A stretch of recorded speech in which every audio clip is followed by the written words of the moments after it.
สุขสำบายดีสุขขีเจริญพรนี่งานสาปนกิจศพไม่ใหญ่ตาลเนาะ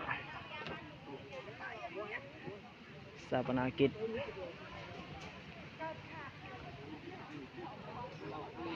เกิดแก่เจ็บตายชีวิตของคนเฮาบ่มีสิ่งใดเที่ยงแท้แน่นอนมีเกิดก็มีแก่มีแก่ก็มีเจ็บมีตายนี่คือความจริงของธรรมชาติความจริงของกฎเกณฑ์ธรรมชาติเกิดขึ้นตั้งอยู่ดับไปเป็นของธรรมดาเกิดแก่เจ็บตายก็เป็นของธรรมดามีภัยสิบ่ตายเนาะ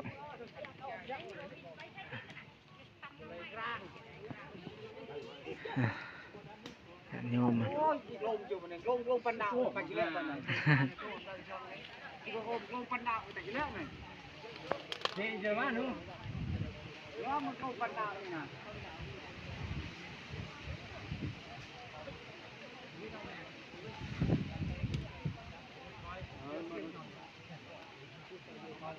ฟังกระดูกได้แล้ว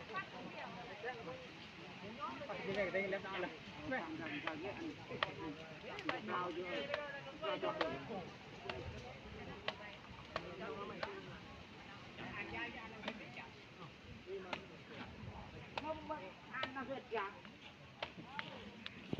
เป่าเอ็ดไปทางเอ็ดอะไรเป่ามังหาเบอร์การเด็ดใหญ่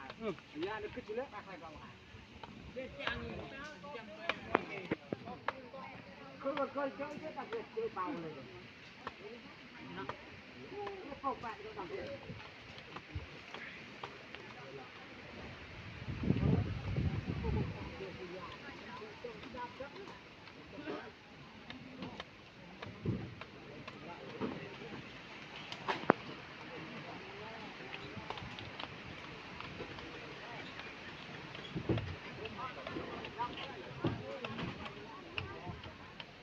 เข้าไปปากเลยเนาะ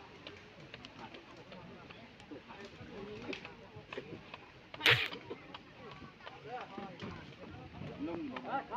จับรถเปล่าด้วย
แชร์มาโรยจะคู่ลงมั่วได้นะ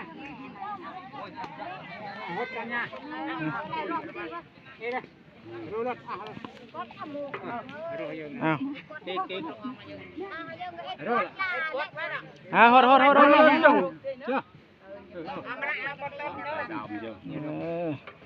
เชื่อบ่เตียวเมียนไผบอกฮะคือว่าเมียนใส่ก่อนซะนะ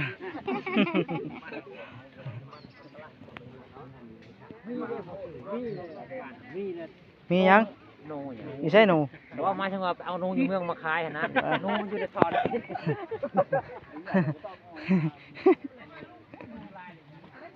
เห็นก็ว่าหนูเนาะเอาไปซื้อเห็นมันมีหนูก็เห็นเลยหนู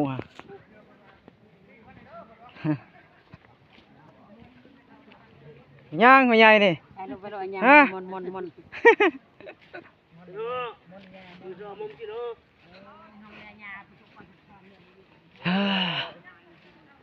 งานสาปนกิจศพ สำเร็จพิธีเป็นทีเรียบร้อยโยมกำลังเกิดแก่เจ็บตายเป็นของธรรมดาเกิดคู่ตายเจ็บคู่หาย